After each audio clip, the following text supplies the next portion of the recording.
पहले तो बनाते हैं डेटा ब्लॉक, फिर आगे स्टार्ट करते हैं इसको।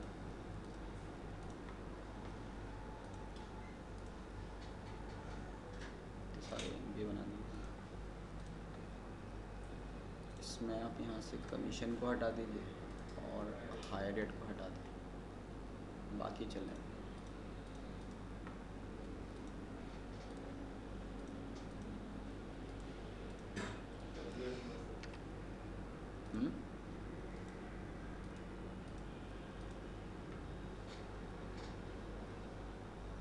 ठीक है जी। फ्रेम को थोड़ा सा हमने एक्सटेंड किया। एक्सटेंड करने के बाद जॉब डिपार्टमेंट को थोड़ा सा मूव कर लिया और सैलरी को मूव कर लिया। एमजीआर का बनाया डुप्लीकेट,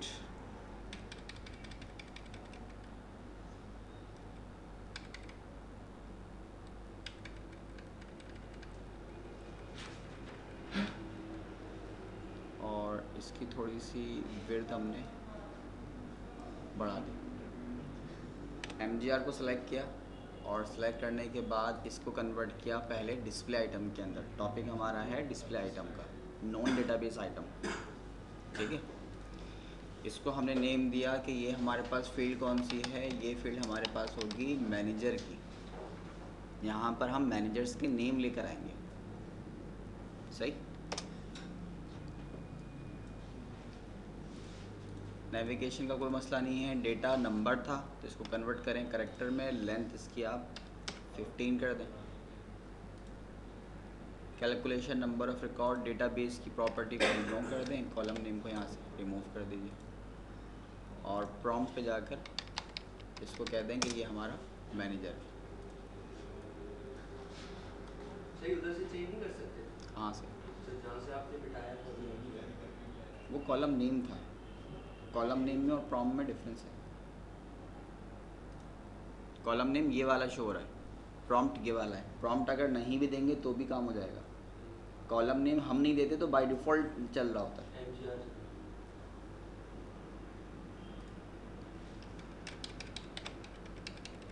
लास्ट टाइम हम इमेज लेकर आए थे, याद है आपको? उसके लिए हमने ट्रिगर लगाया था। कौन सा?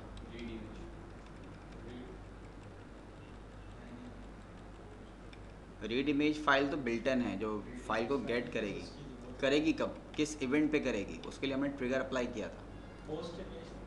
पोस्ट इमेज था, करीब पहुंच गया। पोस्ट इमेज नहीं था लेकिन करीब तरीन पहुंच गया। पोस्ट क्यूरी था। यही काम हम यहाँ पे भी करेंगे। क्यूरी होने के बाद पोस्ट क्यूरी पे हमने कहा था कि जैसे रिकॉर्ड फैच हो तो जो भी ईएमपी नंबर है उसका इमेज गेट कर लें। अब क्या कहेंगे कि जो भी एमजीआर है उस एमजीआर के नेम का नेम गेट कर लें कि वो एमजीआर नंबर है किस एम्प्लॉय का। सही। ब्लॉक लेवल पर आ गए। ब्लॉक लेवल पे आने के बाद ट्रिगर्स में यहाँ पर हमारे पास पोस्ट क्यूरी का ऑप्शन नहीं है, लिहाजा अदर्स पर आ जाइए और पोस्ट क्यूरी। ठीक है, क्यूरी होने के बाद फिर फायर हो गई। फायर होने पर हमने कहा इसको कि आप क्या करो, बिगिन और सेलेक्ट कर लो इनेम इनटू, किसमें, हमारे मैनेजर के कॉलम के अंदर। ठीक है, कैनवास के ऊपर जितने भी आइटम हैं सब बाइंड वेरिएबल के तौर पर यूज़ होंगे। इनेम गेट करो, किस में मूव कर दो, मैनेजर में। कहाँ से, फ्रॉम ईएमपी से।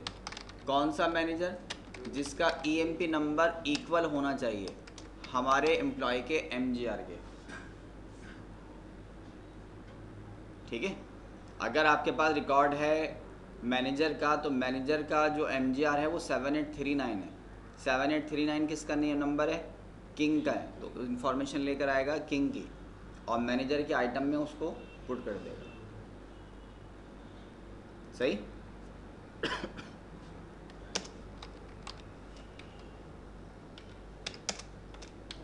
और यहाँ पे एंड।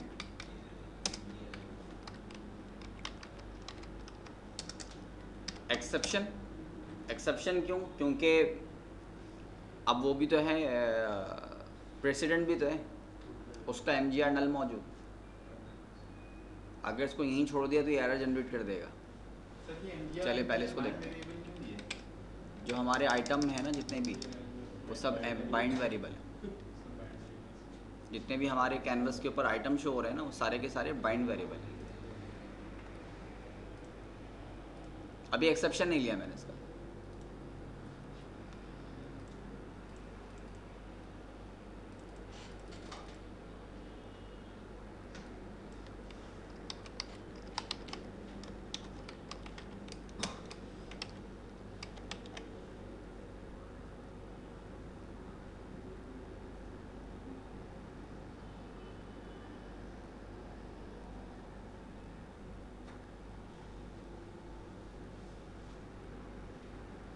एग्जीक्यूट क्यूरी, ये मसला था। एक्सेप्शन में डायरेक्टली इसलिए दे रहा था, अनहैंडल एक्सेप्शंस को एरर दे देगा। Post query trigger raised unhandled exception और कोड आगे आपको दे दिया उसने।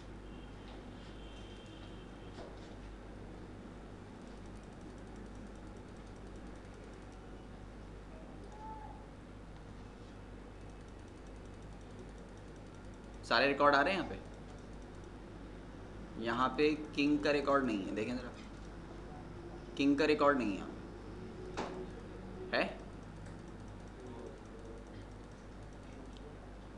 इसका मतलब ये कि अगर कोई और भी ऐसा एम्प्लॉय हुआ जिसकी आईडी नल पड़ी हुई, तो शायद वहाँ पे भी ऐसा हो सकता है। और होने का तो मसला एक अलग है। ये जो एरर शो कर रहा है, ये एरर अगर रन टाइम पे लास्ट यूज़र के पास आ जाएगा तो वो उसके लिए ज़्यादा प्रॉब्लम क्रिएट कर देगा। अभी तो आपको पता है, आप नेक्स्ट करते हुए आगे बढ़ते जा रहे हैं, उसके पास आ गया, उसने कुछ और स्टेप ले लिया, तो मसला कहीं से कहीं चला जाएगा। तो प्रॉपर बेसिकली तरीका यही है कि आप जब भी कोई कोड राइट कर रहे हैं तो उस कोड के लिए आप एक्सेप्शन को ज़रूर हैंडल करें।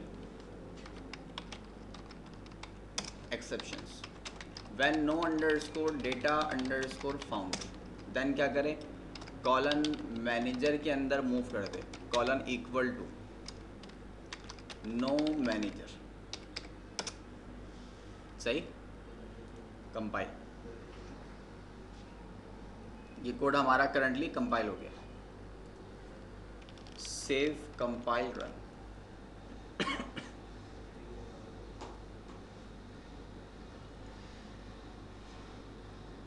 Execute query, no manager, no manager, इसका मतलब ये पहले रिकॉर्ड ये भी नहीं आ रहे होंगे।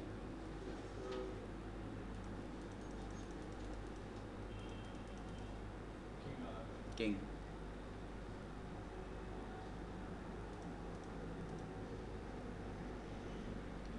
मिलर, एमजीआर कौन है, 7782 क्लर्क, तो क्लर्क आना पे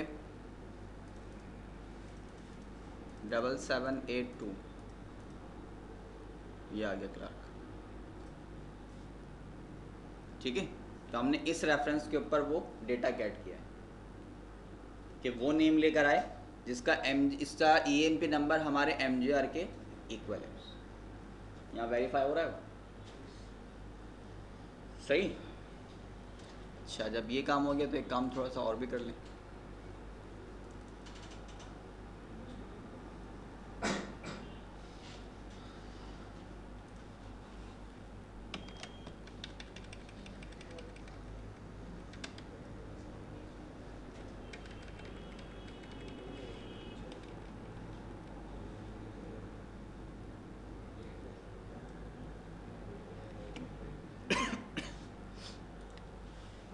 इसे कहते हैं डी नेम।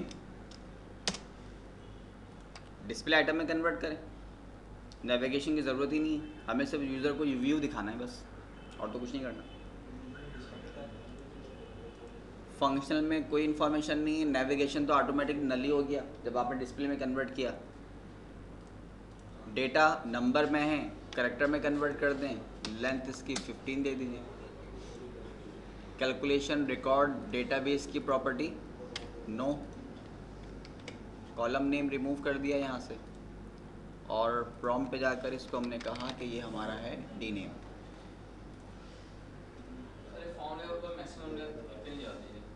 किस लेंथ बाय डिफ़ॉल्ट वही होगी जो आपके बैकअप पे डेटाबेस में चल रही है। ये तो डेटाबेस आइटम नहीं है, हम जैसे जो नॉर्मली आपके पास करेक्टर लेंथ है वही होगी, करेक्टर का जो लेंथ वहाँ पे देते हैं मैक्सिमम वही आ जाएगी।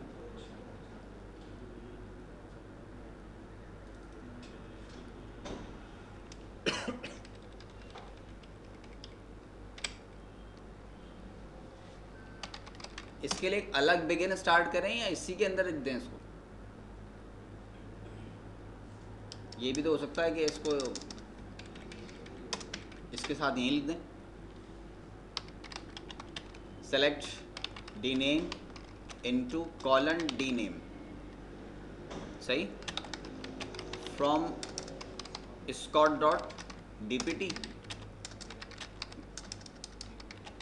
Where department number equal to colon department number. Department से वो डी नेम गेट करे जिसका डिपार्टमेंट नंबर हमारे करंट रिकॉर्ड के डिपार्टमेंट नंबर के जैसा होना चाहिए। करंट रिकॉर्ड का डिपार्टमेंट नंबर 10 है तो जाके देखे डिपार्टमेंट नंबर 10 का डी नेम क्या है। डीपीटी का डिपार्टमेंट नंबर और जी हाँ, ये हमारा इस वक्त करंट आइटम का है, कॉलम के साथ है ना ये, तो कैनवास पे जो शो हो रहा है यानी ईएमपी का, और ये जो है हम टेबल से लेकर आ रहे हैं। इस क्यूरी को यहीं सही है या इसके लिए हम अलग ब्लॉक क्रिएट करें, या फिर ऐसा कर लें, ये ज़्यादा अच्छा रहेगा।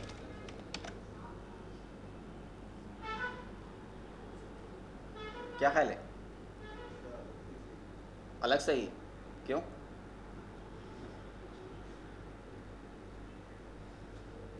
मतलब कोई रीज़न नहीं है, दिखने में अच्छा नहीं लग रहा? दिखने में अच्छा नहीं लग रहा। पहली बात तो ये है कि अगर हम पहली क्यूरी एग्जीक्यूट हुई तो मालूम चला पहला रिकॉर्ड आ गया मैनेजर का, उसका किंग का एमजीआर तो है नहीं, क्यूरी होगी फेल।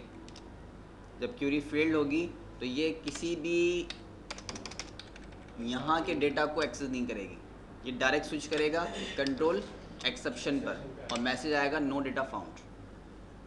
और अगर डेटा नहीं मिला, नो डेटा फाउंड हो गया, तो उसका मतलब ये है कि उसका ये डीनेम भी नहीं लाएगा, आगे जाएगा नहीं, क्यूरी को एग्जीक्यूट ही नहीं करेगा। सही, क्योंकि अगर आपने क्यूरी यूज़ की है तो क्यूरी अगर फेल्ड हो जाती है तो क्यूरी का कंट्रोल डायरेक्ट मूव होता है एक्सेप्शन पर। बीच का तमाम तर डेटा, यहाँ पर आप कुछ भी लिख दें वो एग्जीक्यूट होगा ही नहीं, क्योंकि क्यूरी कंट्रोल यहाँ पे आ ही नहीं रहा, डायरेक्ट मूव करेगा वो तो एक्सेप्शन पर। फिर दूसरी बात ये है, वैसे तो ये हमारे पास डिपार्टमेंट नेम है, डिपार्टमेंट नेम कोई ऐसा एम्प्लॉय है ही नहीं जिसका डिपार्टमेंट नेम ना नंबर ना, लेकिन इनकेस कोई ऐसी फील्ड अगर आ जाती है और वहाँ पर आपको एक्सेप्शन लगाना पड़ गया तो यहाँ डबल क्यूरी का एक्सेप्शन होता नहीं है। एक्सेप्शन जो होगा ना सिर्फ फर्स्ट क्यूरी का होगा, जो ऊपर पहली क्यूरी लिखी गई ना बिगिन के बाद, इसका एक्सेप्शन होगा और वो इसके फेल होने पर ही एग्जीक्यूट हो जाएगा। तो फिर दूसरी क्यूरी का एक्सेप्शन कहाँ लिखेंगे?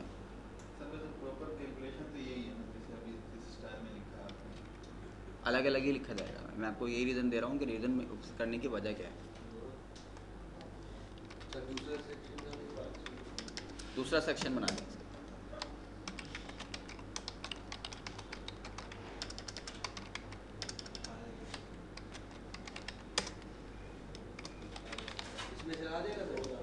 क्या चीज़?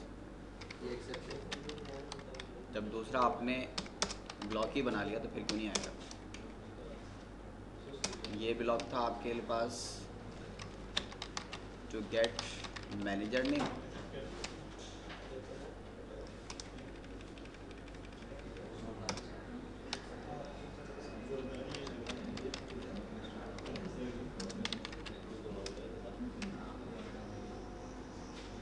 ये हमारे पास डी नेम को गेट करने के लिए,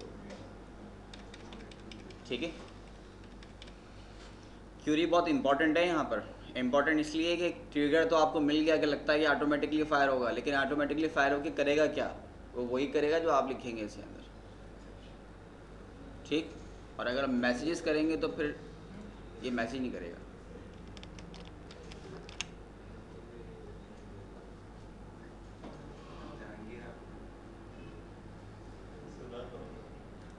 एग्जीक्यूट क्यूरी, ठीक है जी। तो यहाँ अगर हम उसको एक ही ब्लॉक के अंदर राइट करते तो जहाँ पे ये 2 रिकॉर्ड आए हैं, अब तो ये पहले आपने देखा था कि 2 रिकॉर्ड मिल नहीं रहे थे, एक्सेप्शन लगाया तो 2 रिकॉर्ड मिल गए, लेकिन जहाँ पे ये 2 रिकॉर्ड मिल गए तो यहाँ तो एक्सेप्शन रेज हुआ है, नो मैनेजर, उस पर ये रिकॉर्ड लेके नहीं आता। अगर हम एक ही ब्लॉक में दोनों क्यूरी रखते तो, इसलिए फिर हमको इसके लिए सेपरेट ब्लॉक रखना पड़ेगा। ठीक है, यहाँ यूज़ होगी आपकी पीएल कोडिंग। जिस तरह की आप कोडिंग करेंगे, ट्रिगर तो ऑटो फायर है, आपने इवेंट बता दिया फायर हो जाएगा, लेकिन फायर होके करेगा क्या, जो आप उसको क्यूरी प्रोवाइड करेंगे, जो पीएल कोड प्रोवाइड करेंगे, उसके मुताबिक फंक्शनलिटी परफॉर्म करेगा। ठीक है, तो ये हमारे पास आ गया डिस्प्ले आइटम, डिपार्टमेंट नेम और एमजीआर के साथ। इस ब्लॉक को यहाँ से ख़त्म कीजिए, एक नया रिकॉर्ड बनाते हैं।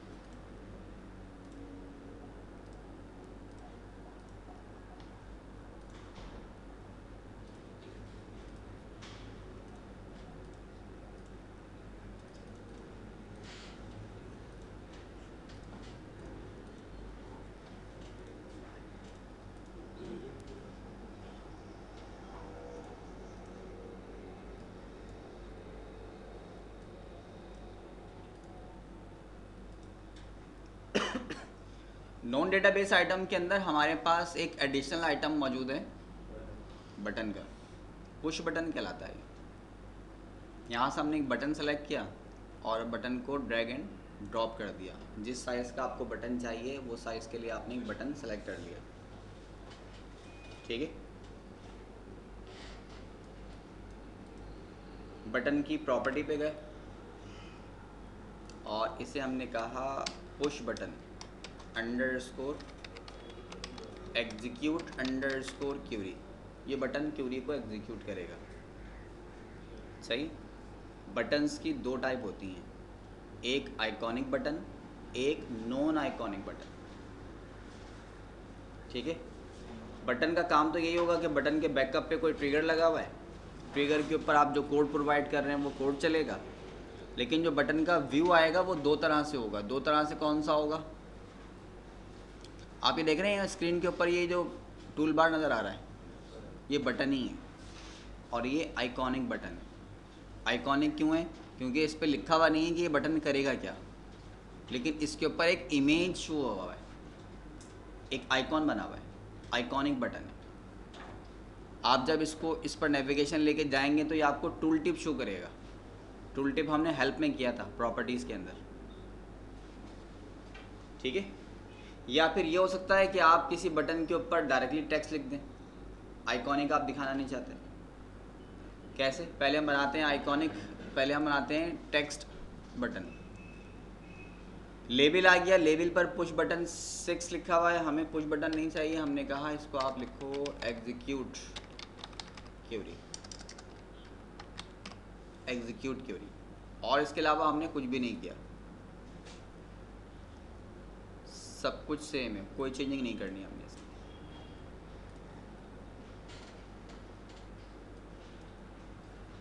ये हमारे पास क्रिएट हो गया non iconic button, execute query. ठीक है, पहले इसको आप सेव करें।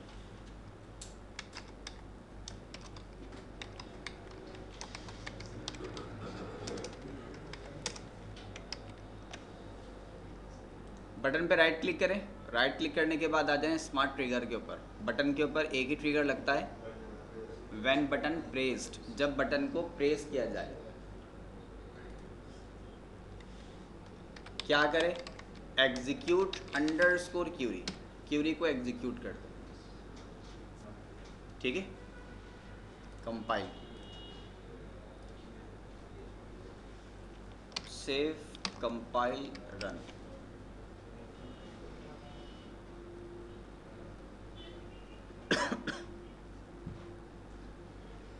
ये बटन हमारे पास यहाँ पे था एग्जीक्यूट क्यूरी का, उसके लिए हमने एक अपना बटन बना लिया एग्जीक्यूट क्यूरी, लेकिन क्यूरी एग्जीक्यूट नहीं हो रही। बताया तो हमने एग्जीक्यूट क्यूरी करना। सर तो क्या एग्जीक्यूट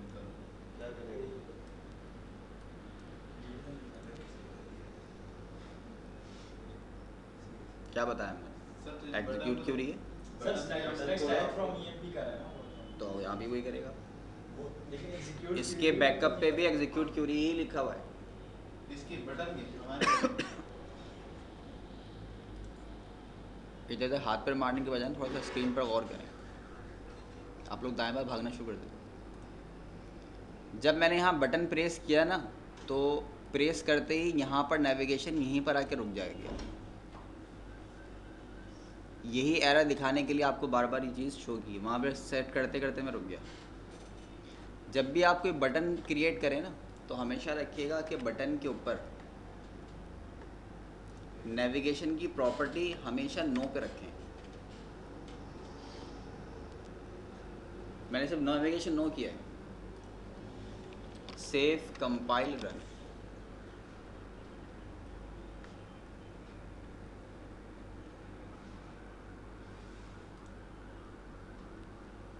कुछ और चेंजिंग की? कुछ भी नहीं किया। कोड सही था। एग्जीक्यूट अंडरस्कोर क्यूरी ही लगता है, यही बिल्ट है। व्हेन बटन प्रेस का ट्रिगर ही लगता है। लेकिन मसला ये हुआ कि जब आप बटन प्रेस कर रहे थे तो नेविगेशन इस ब्लॉक से निकल के यहाँ पर आ गया था। नेविगेशन यस पे सेट था। जब नेविगेशन यहाँ पे आ गया तो वो यहाँ पे रहते हुए क्यूरी एग्जीक्यूट कर रहा था। हमें यहाँ पे नहीं करना था, हमें नेविगेशन यहीं पर रख के करना था। अगर आपके पास स्क्रीन पर दो ब्लॉक हों, गौर से सुनिएगा, एक डीपीटी का एक ईएमपी का, कोई रिलेशन ये नहीं है। एक ईएमपी का एक सेल ग्रेड का, इस तरह करना, आपस में रिलेशन कोई भी नहीं, ना ईएमपी के अंदर कोई सेल रिलेशन है, ना सेल ग्रेड में कोई रिलेशन है। अब एक बटन बना हुआ है एग्जीक्यूट क्यूरी, तो ये क्यूरी एग्जीक्यूट कहाँ पे करेगा? जहाँ पे कर्सर ब्लिंक कर रहा होगा, जहाँ पे नेविगेशन होगा। अगर ईएमपी के ब्लॉक में कर्सर है तो ये क्यूरी एग्जीक्यूट करेगा ईएमपी के लिए। अगर सेल ग्रेड में है तो सेल ग्रेड के लिए करेगा। और अगर बटन पे नेविगेशन रुका हुआ है तो ये यहीं रहकर करेगा। सर दोनों के लिए बटन बना देते। दोनों के लिए अलग अलग नहीं बनाए, नेविगेशन का ताल्लुक है इससे। दो बटन नहीं बनाएंगे। अगर तीन ब्लॉक हो तो क्या करोगे? तीन बटन एक ही काम के बनाओगे। यहाँ पे भी तो एक ही बटन बना हुआ है। हालांकि ब्लॉक हमने डेटा ब्लॉक नेविगेशन के अंदर तीन ब्लॉक बनाए थे, तो उसके लिए बटन तो तीन नहीं हो गए थे। हालांकि ऐसा हो सकता है कि जैसे ही नया ब्लॉक यूज़र बनाए तो एक ऑटो एग्जीक्यूट क्वेरी का बटन एक और क्रिएट हो जाए, जैसे कि कैनवस क्रिएट हो जाता है। तो ये भी हो सकता था, लेकिन ऐसा नहीं होता। जहाँ पर नेविगेशन होगा ना, क्वेरी एग्जीक्यूट उस ब्लॉक के लिए होगी। तो आप हमेशा एक बात रखिएगा कि जब भी आप बटन बनाएं, कुछ भी नहीं करें, लेकिन बटन को एग्जीक्यूट करने के लिए उसका नेविगेशन, कीबोर्ड, माउस दोनों को नो पे सेट रखें। अगर नहीं रखेंगे तो फिर ये एरर आएगा जो अभी आ रहा था। ठीक है, बात क्लियर हो रही? क्योंकि नेविगेशन आके ठहरा है बटन के ऊपर, और यहाँ पे कोई ना कोई डेटा ब्लॉक है, ना कोई आइटम है, कुछ भी नहीं है, तो क्यूरी एग्जीक्यूट कहाँ से करेगा? ये क्यूरी तो यहाँ पे रहकर एग्जीक्यूट करनी है। ठीक है, तो बटन में प्रॉपर्टी आ गए बटन की, execute button, navigation, keyboard navigation no, mouse navigation no, ये हमेशा नो पे ही रहेगा। बाय डिफ़ॉल्ट यस होता है, लेकिन आपको नो पे रखना है इसको। ठीक, डेटाबेस की इसकी प्रॉपर्टी होती नहीं है डेटाबेस प्रॉपर्टी, क्योंकि ये टेबल में स्टोर नहीं हो सकता। ठीक है, इसकी डेटाबेस की प्रॉपर्टी नहीं होती। अच्छा, वो जो डिस्प्ले आइटम अभी हमने किया था, मैनेजर नेम, डिपार्टमेंट नेम, वहाँ मसला ये था कि जब आप डिस्प्ले कर रहे हैं तो यूज़र ने कोई टाइप तो करना नहीं है, तो उसकी नेविगेशन की प्रॉपर्टी नहीं होती। जैसे किसी आइटम को आप डिस्प्ले में कन्वर्ट करते हैं, नेविगेशन ख़त्म हो जाता है उसका। ये बेसिक इन्फॉर्मेशन है। इसे टेक्स्ट आइटम है, प्रॉपर्टी पे गया मैं इसकी, ये नेविगेशन की प्रॉपर्टी है। कीबोर्ड नेविगेशन यस पे सेट है, लेकिन जैसे ही आप इसको डिस्प्ले पे करेंगे ख़त्म हो गया। टेक्स्ट पे क्या करें, बढ़ गया, डिस्प्ले से ख़त्म हो गया। डिस्प्ले पे होगा तो क्लिक ही नहीं करेगा। डिस्प्ले पे नेविगेशन ही नहीं आएगा ना, फिर आपको क्लिक करने की ज़रूरत ही क्या है? आप यूज़र को सिर्फ व्यू दिखाना चाहते हैं, सिर्फ इंफॉर्मेशन डिस्प्ले करनी है, आपको राइटिंग मोड चाहिए नहीं। ठीक भाई, बुक्स के बाद आप बुक का देखें, अच्छी से अच्छी क्वालिटी का पेजेस आते हैं, शाइनिंग वाले, उन पर आप लिख नहीं सकते। कॉपी पे ऐसा बनाना भी चाहें तो कॉपी का वो उधर नहीं ला सकते, बिल्कुल सेम टू सेम नहीं लाते। क्योंकि उस पर राइट करना होता है आपको। नोटबुक्स में होता है, लेकिन वो जो अच्छी 1 नंबर क्वालिटी का बुक्स होती है ना, उनकी क्वालिटी पेपर फिर भी नहीं होते। वो शाइनिंग वाले का अलग ही बुक के पेपर होते हैं, क्योंकि उसमें सिर्फ आपको रीड करना होता है, राइट नहीं करना होता। राइटिंग मोड एक डिफरेंट सिनेरियो है, उसका एक पार्टिकुलर इन्वायरमेंट है, उसके मुताबिक चलना होता है। तो ये आपका टेक्स्ट आइटम क्या है, राइटिंग मोड है, और डिस्प्ले क्या है, जस्ट रीडिंग है। तो बटन में भी आपको ना, बटन में आपको सिर्फ प्रेस ही करना है, उसमें कोई राइट तो है ही नहीं। तो नेविगेशन की प्रॉपर्टी होती है और बाद वक़्त हमें चाहिए होती है, सम प्लेसेस पर रिक्वायरमेंट होती है। लेकिन अभी जो हमारे पास इस वक्त डेटाबेस का कॉन्सेप्ट है, तो यहाँ पर आप उसको नो पे ही सेट करें। सही। तो जैसे आपने कहा कि EMP और सेगरेट का हमने टेबल बनाया एक ही ब्लॉक के अंदर और एक बटन रखा, सही। तो लॉजिकली वो नेविगेटर कहाँ पे ब्लिंक करेगा? जो ऑब्जेक्ट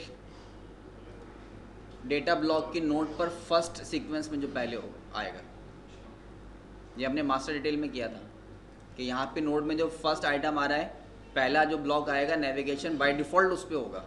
बाकी फिर आप चेंज करके कहीं और लेके जाएं, फिर एग्जीक्यूट क्यूरी प्रेस करें, तो वो उस आइटम के लिए एग्जीक्यूट करेगा। या अगर मैं ये चाहता हूँ कि पहले सेगरेट में हो तो फिर यहाँ पर उसकी चेंजिंग कर।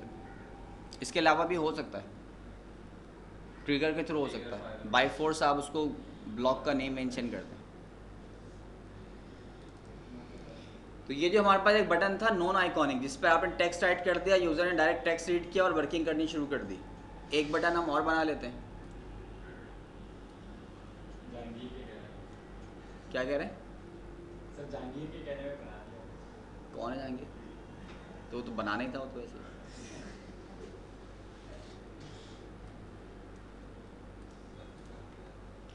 इसे यूज़ करने से पहले आपको एक छोटा सा स्टेप लेना पड़ेगा।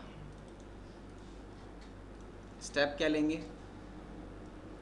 पहले आप जाइए रजिस्ट्री एडिट के अंदर।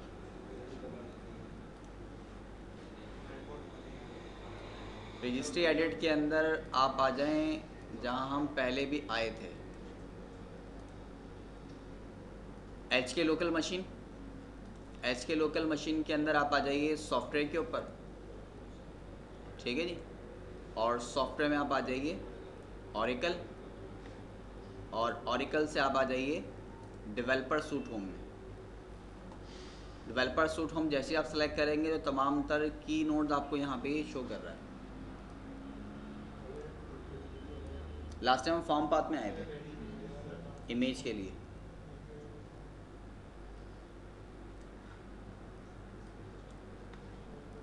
यहाँ हमारे पास है UI_icon। करना क्या है, इस अंदर हमारे पास आइकन रखे हुए हैं। C प्रॉम्प्ट के ऊपर आइकन का इमेज है, ये रहा। ये तमाम तरह आइकन रखे हुए हैं हमारे पास, जो हम अपने बटन्स पे लेकर आएंगे। एड्रेस क्या है इसका? C:\icon। तो रजिस्ट्री एडिट में जाकर आप इसको जब ओपन करें तो ये एड्रेस यहाँ पे ऑलरेडी ऐड हुआ है। आपके पास जो एड्रेस होगा ना, वो यहाँ तक होगा, ठीक है। तो आप यहाँ पे कॉलन लगाइए, सेमीकॉलन, और सेमीकॉलन लगाकर C:\, और आइकॉन। जो भी आपका जिस भी ड्राइव के ऊपर जिस फोल्डर में आइकन रखे हुए हैं, उसका आपने यहाँ पर पाथ डिफाइन कर देना है। सही, पहला काम तो ये। ओके जी, इसको यहाँ से क्लोज करें। इसके बाद एक काम आप और कीजिए, आ जाइए डेवलपर सूट होम के अंदर। डेवलपर सूट होम में आप आ जाइए फॉर्म्स के अंदर। फॉर्म्स में आ जाइए J2EE के अंदर, और J2EE के अंदर फॉर्म्स एप्लीकेशन और फॉर्म्स वेब। ये एड्रेस हमारे पास है। वो तमाम के तमाम तर आइकॉन्स यहाँ लाकर आपको पेस्ट कर देने हैं। ये रखे हुए हमारे पास सारे के सारे आइकन। यहाँ से आप Ctrl+A Ctrl+C कॉपी किया इसको, और लास्ट फॉर्म्स वेब के फोल्डर में पेस्ट। ठीक है जी। एक्सटेंशन ऑटो चेंज हो रहा है इसका। किसका? इसका यहाँ पे लाके वहाँ तो हमें वो दिखा रहा है, इमेज दिखा रहा है, तो यहाँ ये एक्सटेंशन चेंज कर रहा है क्या इसका? एक्सटेंशन चेंज नहीं कर रहा, उसके शायद कोई और रीज़न हो सकता है।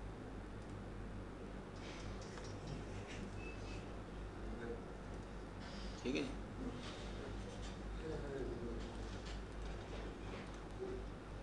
ये दो काम आपको करने हैं। कोई बात नहीं, होता है ऐसा। होता है यार, होता है। चलो रिकॉर्डिंग में सेव हो गया, देखते हैं। इसे हमने कहा जी पुश बटन अंडरस्कोर, इसे क्या देते हैं, इंटर अंडरस्कोर क्यूरी, बल्कि इंटर क्यूरी के बजाय इसको आप कहते हैं push button search. Enter query search का मॉडिल होता है। और फंक्शनल में आ जाइए, लेबल को आप कुछ भी करें, नहीं भी करेंगे, छोड़ दें, इसको कोई मसला नहीं है। आइकॉनिक को जाकर यस पे सेट कर दें, ठीक है। और आइकॉनिक का फाइल नेम क्या होगा? अब हमारे पास ये आइकन्स रखे हुए हैं, ये आइकन जो है ना आपकी क्लास में रख दिए, क्लास के अंदर टेक्स्ट फाइल है और ये तमाम तर आइकन्स आपके यहाँ पे इसको रख दिए।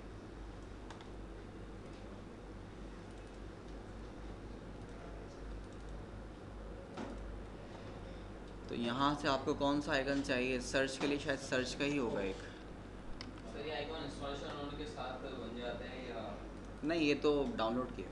सर ये नीचे सर्च यहाँ पे दिया हुआ है, ठीक है।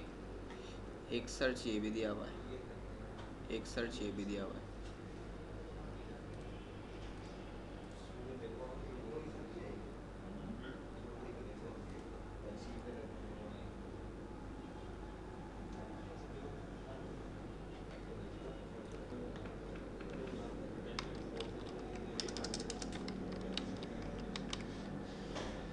इसको हमने नेम बता दिया, नेविगेशन इसका नो पे सेट कर दिया,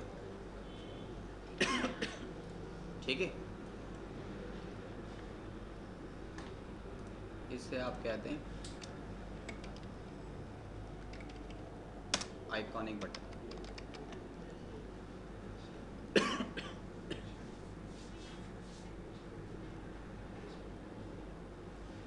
ठीक है जी। तो ये हमारे पास क्रिएट हो गया iconic button. Enter query, enter query करने के बाद हमने इसको कह दिया डिपार्टमेंट नंबर आप प्रोवाइड करो किसके, सर मेरी है 10 के रिकॉर्ड।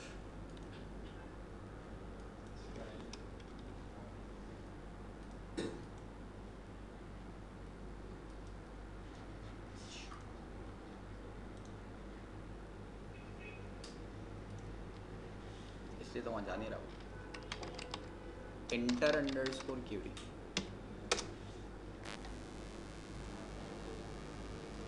क्योंकि प्राइमरी की है ना, प्राइमरी की विदाउट सर्चिंग क्राइटेरिया कि वो नेविगेशन चेंज करेगा नहीं, वो ब्लैंक छोड़ने नहीं दे रहा उसको, इंटर क्यूरी में ड्रॉप करने देगा। इंटर क्यूरी अब आ जाए, डिपार्टमेंट नंबर 10 एग्जीक्यूट क्यूरी।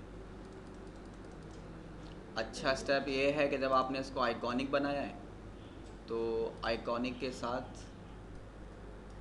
आप जाइए इसकी हेल्प में, और हेल्प में जाकर टूल टिप, टूल टिप में आप इसको कहते हैं सर्च और inter query,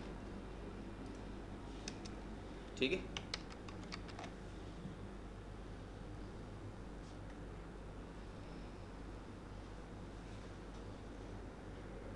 enter query, enter Curie में आके डिपार्टमेंट नंबर 30 की इंफॉर्मेशन और एग्जीक्यूट क्यूरी।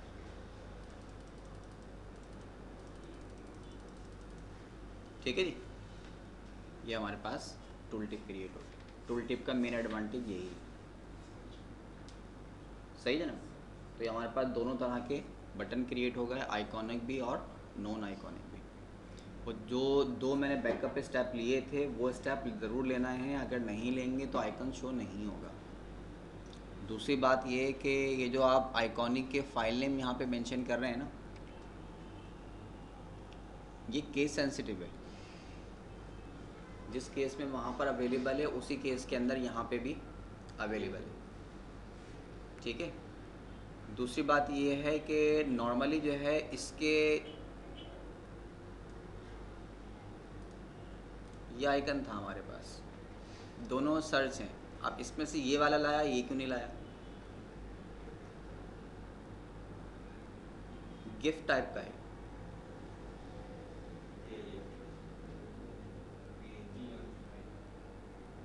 नॉर्मली जो आइकॉनिक आइकन्स होते हैं ना, वो गिफ्ट में ही होते हैं।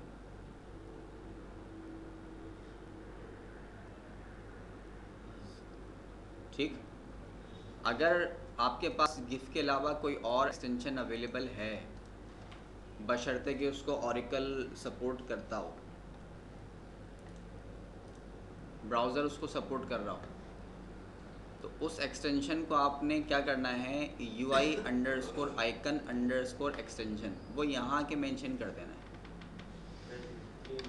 तो यहाँ कॉमा लगाकर डॉट, आपके पास कोई भी है वो एक्सटेंशन आप यहाँ पर डिफाइन कर सकते हैं। कॉमा का मतलब क्या है, सेपरेट कर रहे हैं। Dot JPG, dot GIF, other type.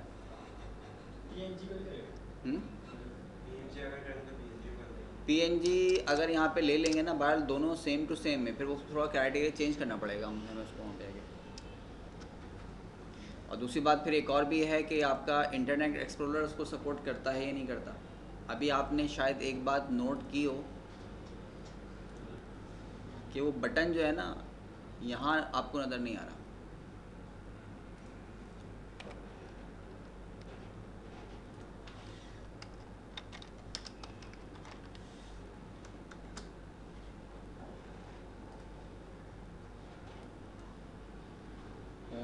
और भी बहुत से उसमें ही देखना पड़ेगा। कुछ ऐसे हैं जो यहाँ नज़र नहीं आएंगे, वहाँ मिल जाएंगे आपको, यहाँ भी मिलेंगे, वहाँ भी दोनों जगह डिस्प्ले होंगे। सेव है, सेव को देख लें, शायद अप्लाई हो जाए।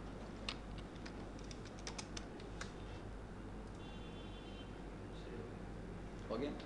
तो ये थोड़ा सा सपोर्टेड का मसला है कि कहाँ पे यूज़ हो रहा है, कहाँ पे नहीं हो रहा।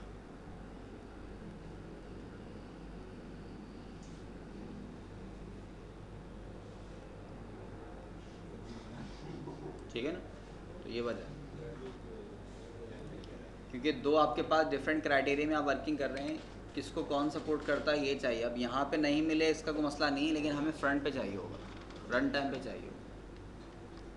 तो एक्सटेंशन का अगर इशू आ जाता है तो एक्सटेंशन को आप वहाँ पे इस लेवल पे कंट्रोल कर सकते हैं कि जाकर अपने एक्सटेंशन को रजिस्ट्री एडिट में जाकर ऐड करवा दें। सही, दो ही जो आते हैं, इसके अलावा कोई और होता नहीं है। बाकी ये केस सेंसिटिव होगा, जिस केस में आपका फाइल नेम होगा उसी केस के अंदर आप यहाँ पर इसको डिफाइन भी करेंगे। ठीक है जी। तो ये हमारे पास बटन की दोनों टाइप, आइकॉनिक और नॉन आइकॉनिक।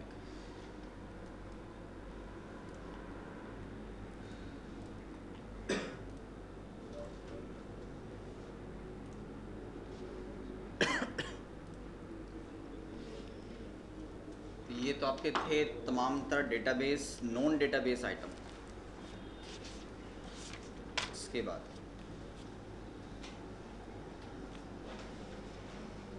रेडियो बटन तो हम लास्ट टाइम कर चुके हैं ना। जी सर।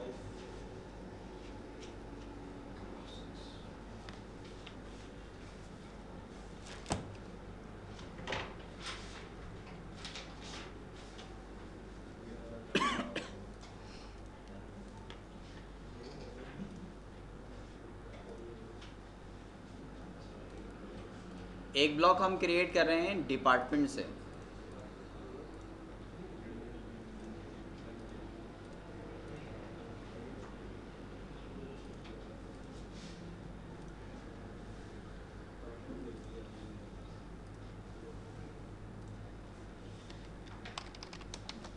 इसे हमने कह दिया DPT_canvas।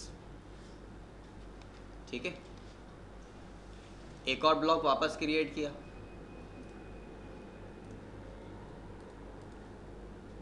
AMP block.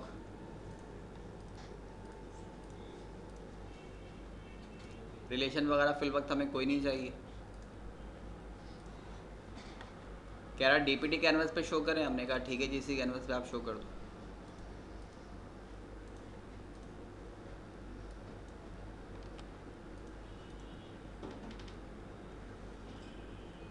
ये हमारे पास मास्टर डिटेल क्रिएट हो गई, लेकिन अभी कोई रिलेशन नहीं है इनमें, रिलेशन हमने बनाया नहीं। हमने क्या किया कि कैनवस तो अभी एक ही था, एक और कैनवस क्रिएट किया और इसे कह दिया कि ये कैनवस हमारा EMP_ कैनवस होगा। ठीक, अच्छा अब लेआउट तो बन चुका है, तो इसके लिए क्या करें, अच्छा सा तरीका फिल वक्त के लिए लेआउट विज़ार्ड दोबारा रन कर दें। पूछ रहा है कैनवस कौन सा है, DPT, तो DPT के अलावा हमारे पास EMP कैनवस भी अवेलेबल है।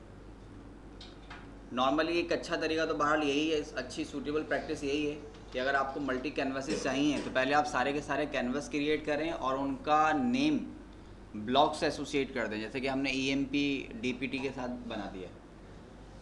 इसमें आपको भी असाइनिंग करने में आसानी रहेगी। EMP_ कैनवस पे इंफॉर्मेशन चाहिए, तमाम के तमाम तो रिकॉर्ड टेबुलर स्टाइल के ऊपर और एट अ टाइम हमें 7 रिकॉर्ड डिस्प्ले करने हैं। ये हमारे पास एक और कैनवस क्रिएट हो गया। DPT तो यहाँ पे इसका फ्रेम रखा हुआ होगा, इसको यहाँ से हटा दीजिए।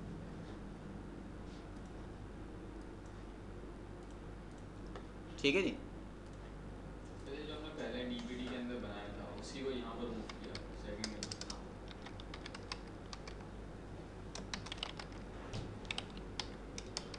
मल्टी कैनवस यही कह रहे थे।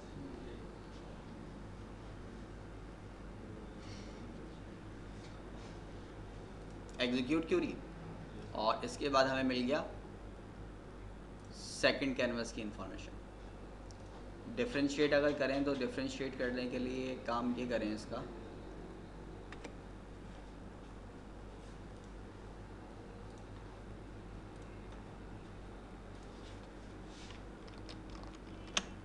क्योंकि अभी तो कोई ख़ास डिफरेंस नज़र नहीं आ रहा। एग्जीक्यूट क्यूरी, ठीक है, ये अब कैनवस डिफरेंट हो गया आपके पास। एग्जीक्यूट क्यूरी,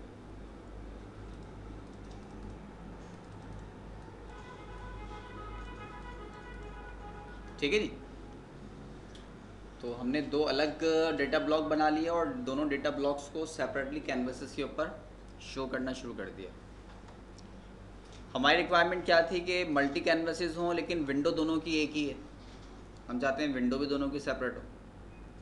तो पहला काम तो ये करें कि इसको नाम दे दें DPT_win और इसी के साथ एक विंडो और क्रिएट कर लें, इसे कह दें EMP_win। सही,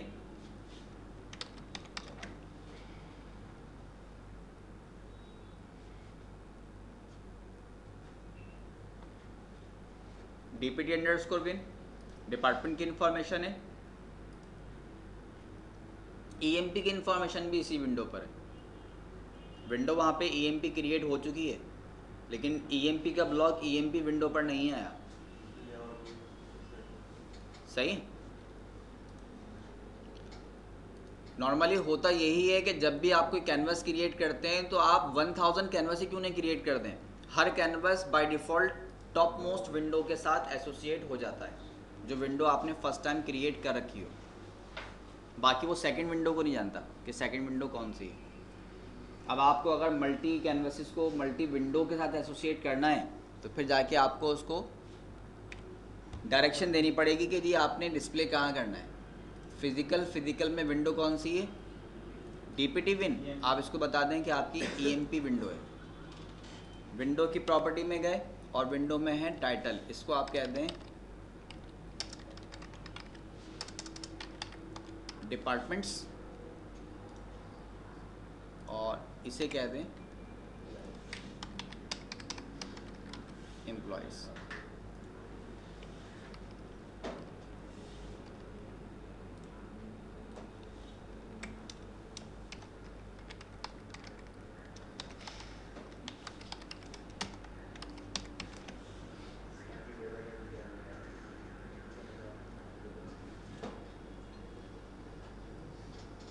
डिपार्टमेंट की विंडो है, एग्जीक्यूट डिपार्टमेंट का ब्लॉक शुरू हो गया।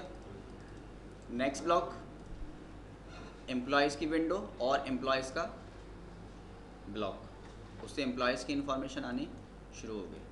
और ये हमारे पास मल्टी विंडो का कॉन्सेप्ट है।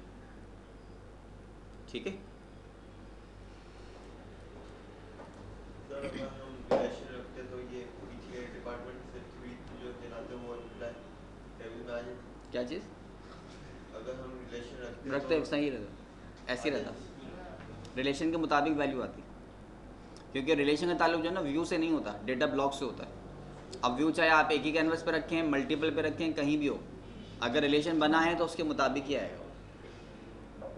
अभी तो हमने रिलेशन रखा ही नहीं था कोई। अब मसला ये है कि जब आप एक विंडो को मूव करते हैं तो दूसरी विंडो का बैकअप यहाँ पे आपको मिल रहा है, नेविगेशन भी जा रहा है, सही। और दूसरी बात ये है कि जब एक विंडो से ही हमारे दोनों काम हो रहे थे, कैनवस शो कर रहे थे, तो मल्टी विंडो को शो करने की ज़रूरत क्या थी? ये काम हमारा पहले भी तो हो रहा था, बल्कि वहाँ ज़्यादा फ़ायदा था कि एक ब्लॉक से निकलते थे तो वो हाइड तो हो रहा था, या तो पीछे दूसरी विंडो शो हो रही है। ठीक है, सर ओवन किस वक्त मतलब इसका मेन पर्पस यूसेज किसका? विंडो अब इसकी प्रॉपर्टी करेंगे ना, उसमें देखेंगे, प्रॉपर्टी से डिफरेंशिएट करेंगे। अगर हम आ गए पहले डीपीटी की विंडो के ऊपर, विंडो की प्रॉपर्टी पे चले गए, जर्नल के अंदर तो क्या है, नेम है, सब क्लास इन्फॉर्मेशन है, कमेंट्स है और हेल्प है। इसको तो रिवायती अंदाज में छोड़ दें आप। आ जाए फंक्शनल के ऊपर, टाइटल हमने कर लिया। प्राइमरी कैनवस कौन सा है इसका? अभी कोई प्राइमरी कैनवस की इंफॉर्मेशन नहीं है, हो सकती है, सही। अभी फिलहाल ऐसी कोई ज़रूरत नहीं है। Horizontal tool bar, vertical tool bar अभी हमने किया नहीं है। HTB VTB जब हम कैनवसेस की टाइप करेंगे तो उसमें इसको डिस्कस करेंगे। विंडो स्टाइल कौन सा है? Document window. विंडो हमारे पास दो तरह की होती हैं, एक डॉक्यूमेंट विंडो होती है और एक डायलॉग विंडो होती है। डायलॉग विंडो और मॉडल विंडो अभी हम आगे अगले टॉपिक में कंप्लीट करते हैं, ये दोनों एक साथ करेंगे, ठीक है, कि डायलॉग में और डॉक्यूमेंट में क्या फ़र्क है। हाइड ऑन एग्जिट, जब भी आप इस करंट विंडो से निकलें, डिपार्टमेंट के अंदर मौजूद हैं, आप डिपार्टमेंट से निकल के गए EMP में, जैसे ही आप निकलें तो एग्ज़िट होते वक्त इस विंडो को हाइड कर दो।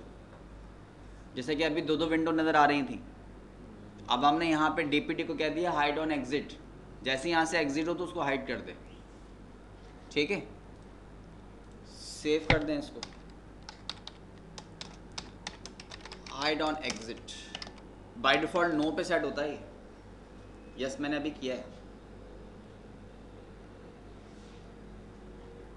एग्जीक्यूट क्यों नहीं? डिपार्टमेंट की विंडो है, बैकअप पे कोई विंडो ही नहीं है, क्योंकि अभी तक तो दूसरी विंडो पे हम गए नहीं हैं। नेक्स्ट ब्लॉक आ गया एम्प्लॉयज़ की विंडो, लेकिन DPT इसके ऊपर नहीं रही, क्योंकि आपने वहाँ प्रॉपर्टी उसकी हाइड ऑन एग्जिट की सेट कर दी है।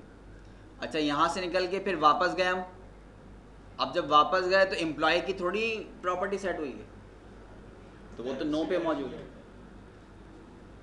और मेन डिफरेंस, अगर आप इसको भी करना चाहते हैं तो फिर एक काम और भी कर लें, इसकी प्रॉपर्टी पे जाके ये काम करें, hide on exit is equal to yes. अब हम EMP की विंडो पर move allowed, close allowed, move allowed, resize allowed, maximise, minimise, ठीक। आप चाहें कि यूज़र खेल ही नहीं सके इससे, तो उसको क्लोज भी नहीं करना देना, उसको मूव भी नहीं कर सकता, वो रिसाइज भी नहीं करेगा, मैक्सिमाइज, मिनिमाइज, कोई ऑप्शन अवेलेबल नहीं है, ना क्लोज, ना मैक्सिमाइज, ना मिनिमाइज, कुछ भी नहीं कर सकता। ना विंडो को वो क्लोज कर सकता है, ना उसको मूव कर सकता है, ठीक है। कभी फारिग हो तो डेटाबेस ही खेलना शुरू कर दिया, तो ऐसा नहीं होगा। इसको फिर आप सेट कर दें,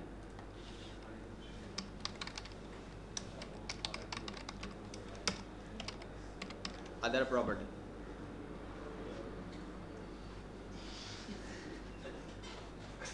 सैरी का टाइम हो गया।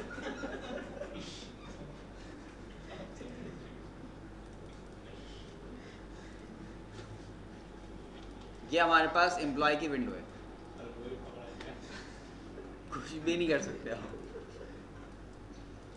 लाइट दे दी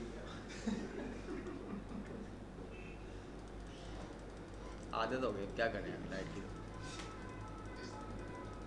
ठीक है जी, ना इसको आप मूव कर सकते हैं, ना आपके पास कोई ऑप्शन है मिनिमाइज, मैक्सिमाइज, क्लोज वगैरह कुछ भी नहीं कर सकते।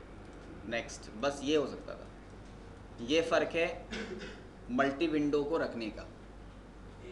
कहीं पर आप चाहते हैं कि ये ऐसा हो सकता है, लेकिन कहीं पर आप नहीं चाहते।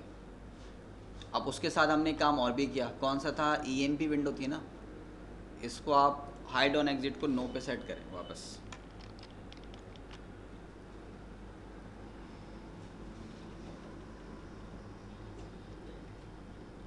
एग्जीक्यूट, नेक्स्ट ब्लॉक पे आए और यहाँ के एग्जीक्यूट। अब इसको तो हमें कुछ नहीं करना। अब जैसे नेक्स्ट ब्लॉक पे गए तो इसके बैकअप पे हमें कुछ इन्फॉर्मेशन चाहिए, इस पर्पस के लिए काम आ सकती है।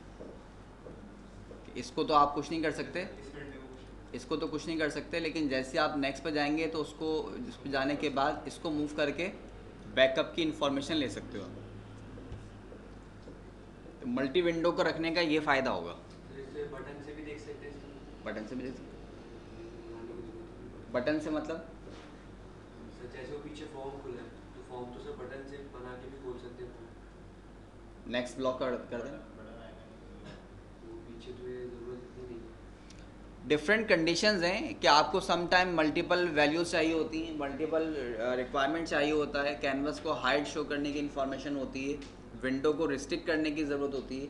उन पर्पस के लिए भी ऐसा कर सकते हो, ज़रूरी नहीं है ऐसे ही फॉर्म में करो। सर ये विंडो की साइज कुछ फिक्स कैसे करोगे? विंडो के साइज़ को फिक्स कैसे करेंगे? वैसे तो अभी हमारे पास EMP जो विंडो है, ये हमने इसको बिल्कुल स्टैटिक कर दिया, बिल्कुल फिक्स कर दिया है। यूज़र इसको कुछ भी नहीं कर सकता। इसकी फिजिकल है, विड्थ और हाइट है। विड्थ कितनी है? 540। हाइट कितनी है? 320। इसको आप कर दें 200।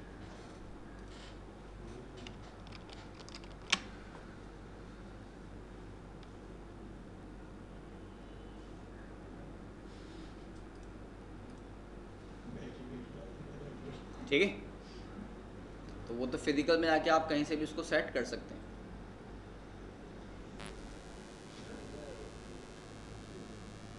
ये कोई ड्रैग एंड ड्रॉप नहीं हो सकती है? नहीं, अब तो कुछ भी नहीं हो सकती।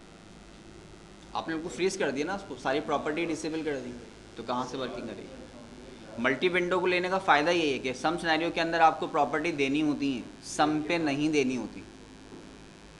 तो अगर सब पर सेम सिनेरियो है तो फिर मल्टी विंडो की ज़रूरत ही नहीं है, लेकिन अगर आपको चाहिए इन केस डिफरेंट सिनेरियोज तो फिर मल्टी विंडो चाहिए। बार बार ऐसा होता है ना कि एक विंडो तो बड़ी आ गई, लेकिन दूसरी विंडो जब हम खोलते हैं तो छोटी होती है। सही, साइज रिड्यूस कर दें उसको। अभी हम कैनवसेस करेंगे, उसमें थोड़ी सी और फंक्शनलिटी बढ़ जाएगी। कैनवस की टाइप जब आएगी ना तो और ज़रा फंक्शन बढ़ जाएगा। क्या टाइम हो रहा है? ब्रेक ले लें? ले लें, चलें ब्रेक ले लें। ब्रेक के बाद कंटिन्यू करते हैं। ये लाइट ऑफ हुई थी बाहर की? जी, आ गई।